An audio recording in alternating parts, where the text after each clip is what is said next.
کل چونکہ عید الاضحیٰ کا دن ہے، عید الاضحیٰ میں کیا ہوتا ہے؟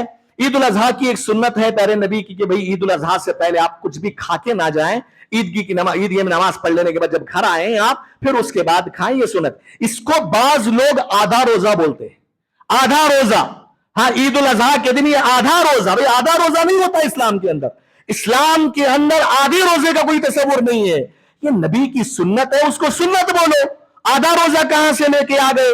یہ بھی غلطی ہے، اس کی طرف توجہ دینے کی ضرورت ہے۔ اسی طریقے سے میرے بھائیوں ایک چیز یہ بھی ہے، آخری جو غلطی ہے وہ یہ ہے کہ لوگ، پیارے نبی صلی اللہ علیہ وسلم کی یہ تعلیم ہے کہ اگر کوئی آدمی قربانی کرنے والا ہے، ذی الحجہ کا چاند دیکھ لیا، اس کے بعد بال ناخن چمڑا نہ نکالے، لیکن کسی نے نکال لیا بغیر کسی عذر کے تو وہ یہ سمجھنے لگتا ہے کہ ارے نبی منع کیے تھے، میں نے کر دیا، اب پتہ نہیں میری قربانی قبول ہوگی کیا نہیں ہوگی۔ غلط بات ہے، قربانی اللہ تعالیٰ ضرور قبول کرے گا آپ کی، اگرچہ آپ یہ غلطی کیے ہیں لیکن قربانی اللہ تعالیٰ قبول کرے گا، لیکن آپ نے یہ جو غلطی کی ہے اس کی وجہ سے آپ گنہگار ہوں گے۔ آپ سچے دل سے توبہ اور استغفار کریں اللہ کی بارگاہ میں، اللہ کی بارگاہ میں توبہ اور استغفار کریں، لیکن قربانی آپ کی ہو جائے گی۔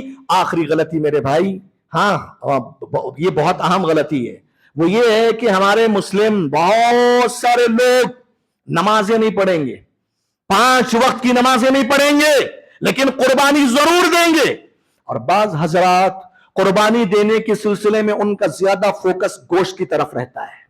میرے بھائیوں یقیناً قربانی کے مقاصد میں یہ ہے کہ کھاؤ کھلاؤ، لیکن اس سے پہلے آپ کا مقصد اور آپ کا ارادہ یہ ہونا چاہیے کہ عبادت ہے، اس عبادت کو انجام دے کر میں رب سے قریب ہو جاؤں۔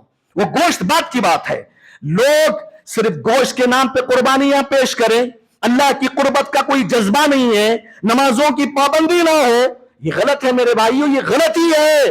نماز فرض ہے، قربانی علماء نے کہا سنت مؤکدہ ہے، علماء کی جماعت صحابہ سے لے کر آج تک علماء کی ایک بڑی جماعت ہے جو کہتی ہے کہ نماز چھوڑنے والا کافر ہو جاتا ہے، لیکن قربانی چھوڑنے والا کافر ہوتا ہے، کسی عالم نے فتویٰ نہیں دیا آپ کو، لیکن معتبر علماء یہ کہتے ہیں کہ نماز چھوڑنے والا استمرار کے ساتھ کافر ہوتا ہے۔ آپ اندازہ لگائیے، قربانی سے زیادہ ہماری زندگیوں میں نماز اہم عبادت ہے، نمازوں کا اہتمام کریں، قربانیاں بھی کریں۔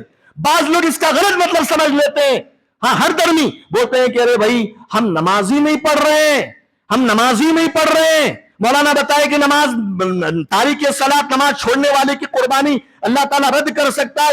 اب ہم نماز چھوڑنے والے ہیں، قربانی قبول نہیں، قربانی کیا کریں گے؟ چھوڑ دو قربانی بھی۔ یہ مطلب نہیں ہوتا علماء کا، علماء کا مطلب یہ ہوتا ہے کہ قربانیاں بھی کرو لیکن نمازوں کی پابندی کرو تاکہ تمہاری قربانی اللہ رب العالمین کی بارگاہ میں قابل قبول ہو جائیں، اللہ رب العالمین کے پاس ایکسپٹ ہو جائیں۔ محترم حضرات، یہ کچھ غلطیاں تھی، میں نے آپ کے سامنے ذکر کیا، بڑی تیزی کے ساتھ میں کچھ آداب ذکر کر کے اپنی بات ختم کر دیتا ہوں بڑی معذرت کے ساتھ۔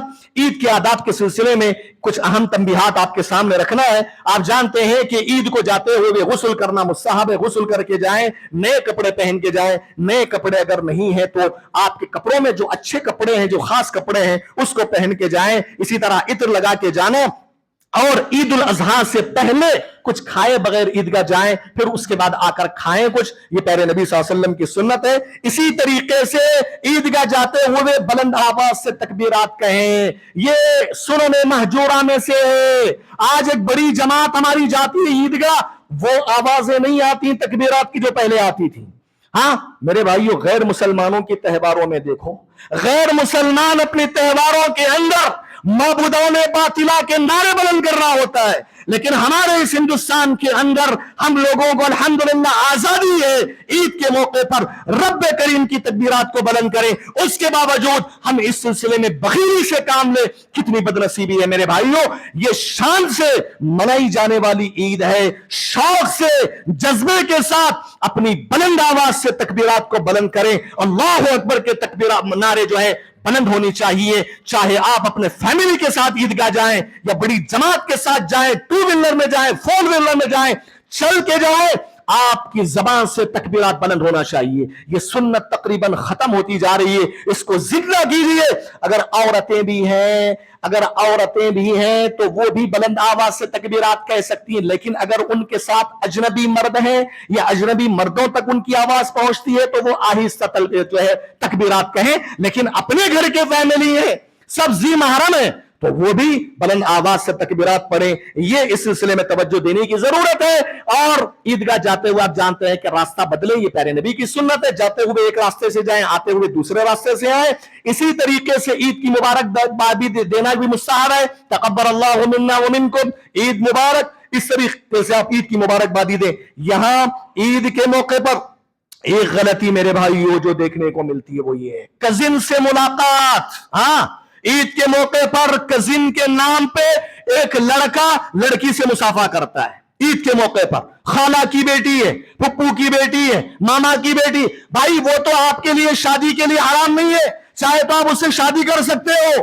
آپ کے ساتھ اس کے لیے اس کا پردہ ضروری ہے. جن لوگوں کے ساتھ اسلام نے پردہ واجب قرار دیا ان لوگوں سے مصافحہ کرنا حرام ہے، جائز نہیں ہے.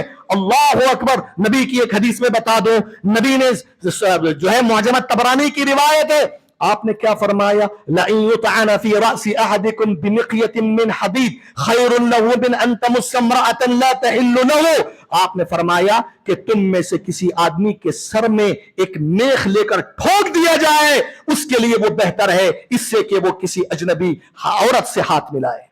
اس کے سر میں کیلا ٹھوک دینا یہ بہتر ہے اس کے لیے. اتنی سخت پیارے نبی صلی اللہ علیہ وسلم نے وعید سنائی ہے ایسے شخص کے لیے جو یہ کزن کے نام سے یہ جو ملاقاتیں، ہاں جو ذی محرم ہے ملائیے، ماں سے اپنا ہاتھ ملائیے، بیوی سے ملائیے، بہن سے ملائیے، پھپھو سے ملائیے. جن کے ساتھ نکاح ہمیشہ کے لیے حرام ہے وہ محرم میں آتے ہیں، ان سے ملائیے، عید کی مبارکبادی دیجیے. لیکن یہ کزن کے نام سے جو آج ہمارے معاشرے میں فیشن چل پڑا ہے، اسلام کے اندر اس کی کوئی گنجائش نہیں ہے. محترم حضرات، آخری 2-3 منٹ میں اپنی بات ختم کر دو. قربانی کرنے جا رہے ہیں آپ، قربانی کے سلسلے میں قربانی کے ذبح کرنے کے آداب بھی آپ کو معلوم ہونا چاہیے. سب سے پہلا ادب یہ ہے کہ آپ اپنے چاقو کو تیز کر لیں. بہت سارے لوگ چاقو کو تیز نہیں کرتے، جب جانور پہ چلاتے ہیں صحیح سے کرتا نہیں ہے، کبھی جانور اٹھ کے بھاگنا شروع کر دیتے ہیں، کبھی آدھا بیدہ کرتا ہے، تکلیف ہوتی ہے جانور کو. پیارے نبی نے خصوصی اس کے ساتھ حکم دیا کہ آپ اچھے سے تیز کر لیں. دوسری بات، جانوروں کے سامنے تیز نہ کریں. جانور کو لٹا کے یہاں تیز کر رہے ہوتے ہیں، آواز اس کو سنائیں. بھائی جانوروں کے پاس منہ نہیں ہے لیکن اللہ تعالیٰ نے ان کو احساس دیا ہے، وہ محسوس کرتے ہیں، وہ جو دیکھتے ہیں وہ محسوس کرتے ہیں. اسی لیے میرے بھائیوں سامنے آپ تیز نہ کریں. تیسری بات یہ ہے کہ ایک جانور کے سامنے دوسرا جانور ذبح نہ کریں. جانوروں کے سامنے ایک دوسرے کے سامنے ذبح کرنا منع ہے، یہ ادب کے خلاف ہے. قصائی لوگوں کو اس کی طرف توجہ دینے کی ضرورت ہے. سسٹم قائم کریں، آپ ایک الگ سے جگہ ایک کچھ پردہ وغیرہ ڈال دیں اور وہاں جانور ذبح کریں. کسی جانور کو ذبح ہوتے ہوئے نہ دیکھیں، اس لیے کہ میرے بھائیوں ان کو تکلیف ہوتی ہے. اسی طریقے سے جانور کو جب آپ ذبح کرنے کی جگہ لے کر آتے ہیں وہاں نرمی کے ساتھ لے کر آئیں. بعض لوگ ڈھکیل رہے ہیں، لات سے مار رہے ہیں اس کو. ہاں، یہ جانور وہ بھی قربانی کا جانور ہے. عام جانوروں کے ساتھ ایسا کرنا غلط ہے. وہ تو جانور کے قربانی کا جانور کرنا کی تو اور بڑا جو ہے بڑی غلطی ہے.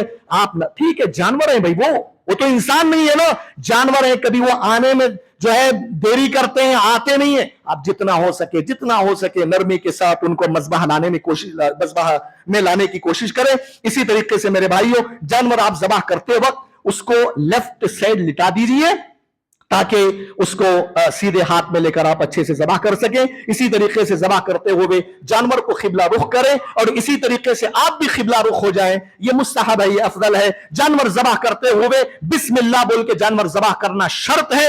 جو آدمی جانور ذبح کرتے ہوئے بسم اللہ بول کے جانور ذبح نہیں کرتا اس کا وہ ذبیحہ حلال نہیں ہوگا اور اس کی قربانی بھی قبول نہیں ہوگی. بسم اللہ بولنا ضروری ہے. ہاں، اللہ اکبر یہ جملہ مستحب ہے. اسی طریقے سے اللہم تقبل منی ومن اہل بیتی، اس طرح کے جو جملے ہیں یہ بھی کہنا مستحب اور افضل ہے. اگر کوئی آدمی یہ بولتا بھی نہیں ہے تب بھی انشاءاللہ اس کی قربانی ہو جائے گی. اور ایک دعا سنن نبی داؤد کی روایت ہے، صحیح روایت ہے، وہ انی وجہت وجہی للذی فطر السماوات والارض علی ملت ابراہیم حنیفا وما انا من المشرکین ان صلاتی ونسکی ومحیای ومماتی للہ رب العالمین لا شریک لہ وبذلک امرت وانا من المسلمین. یہ دعا بھی اگر آدمی کسی کو یاد ہے تو پڑھتا ہے تو اچھی بات ہے، اگر نہیں بھی پڑھتا ہے تو کوئی مسئلہ نہیں ہے لیکن پڑھے تو اچھا ہے. محترم حضرات اسی طریقے سے یاد رکھیے ذبح کرتے ہوئے پوری طاقت ڈال کے ذبح کیجیے. اور ایک بات یہ ہے کہ لوگ سمجھتے ہیں کہ جانور ذبح کرتے ہو عالم کو بلاؤ، حضرت کو بلاؤ، فلاں کو بلاؤ. بھائی پیارے نبی کی سنت یہ ہے کہ جو آدمی قربان کرنے والا ہے وہی اپنے ہاتھ سے ذبح کرے، وہ زیادہ بہتر اور افضل ہے۔ اگر اس کو طریقہ نہیں معلوم ہے ذبح کرنے کا تو کسی اور کے ذریعے کروا لے، لیکن لوگ پتہ نہیں کہ ایک عجیب ایک رسم بنا لیے ہیں کہ بھئی قربانی کو مولانا کو بلاؤ، ہاں آپ کیجئے قربان، آپ اپنے ہاتھ سے، آپ کو معلوم ہے دعائیں یاد ہے تو آپ کیجئے قربانی، آپ کے لیے افضل ہے۔ پیارے نبی صلی اللہ علیہ وسلم اپنے ہاتھ سے ذبح کرتے تھے ہر سال، اور حجۃ الوداع کے موقع پر 7 پر 3 اونٹوں کو آپ نے اپنے ہاتھوں سے ذبح کیا ہے، معلوم ہے آپ کو؟ تو آپ اپنے ہاتھ سے ذبح کرنا سیکھیے، یہ آپ کے لیے بہتر اور افضل ہے۔ ہاں اگر آپ کو طریقہ نہیں معلوم ہے کسی اور سے بھی آپ کروا سکتے ہیں۔ یہ کچھ باتیں تھیں میں نے اچھا آخری بات یہ ہے میرے محترم حضرات، ہم ہندوستان کی اس سرزمین میں جی رہے ہیں، پہلے ہی ہمارے حالات آپ جانتے ہیں، لوگ سمجھتے نہیں ہیں، جانور کی قربانی کے بعد خون ادھر پھینک دیا، غلاظت ادھر پھینک دیا، ادھر پھینک دیا، یہ بالکل یہ غلط بات ہے، یہ مسلمان کا شیوا نہیں ہے۔ مسلمان کے بارے میں تو پیارے نبی نے یہ انٹروڈکشن کروایا، المسلم من سلم المسلمون من لسانہ ویدہ، حقیقی مسلمان وہ ہے جس کی زبان اور آپ سے دوسرے مسلمان محفوظ رہیں۔ آپ کسی غیر مسلمان کو بھی تکلیف مت دیجئے، مسلمانوں کو بھی تکلیف مت دیجئے، آپ پاکی صفائی کا خیال رکھیے۔ رب العالمین سے دعا ہے کہ رب العالمین جو باتیں میں نے کہی ہیں سب سے پہلے مجھے آپ حضرات کو عمل کرنے کی توفیق عطا فرمائے۔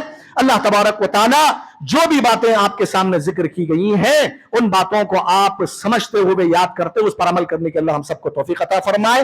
معذرت کے ساتھ میں نے وقت زیادہ لے لیا، لیکن چونکہ قربانی کے حوالے سے یہ بہت اہم باتیں تھیں، یہ جمعہ کے دن ہی ممکن ہو سکتی ہیں، اتنی بڑی تعداد جمعہ کے دن ہی حاضری دیتی ہے، اسی لیے میں نے تھوڑا وقت زیادہ لے لیا۔ اللہ رب العالمین ہم تمام لوگوں کو نیک عمل کی توفیق دے، آمین۔ اقول قولی ھذا واستغفر اللہ لی ولکم ولسائر المسلمین من کل ذنب فاستغفروہ انہ هو الغفور الرحیم۔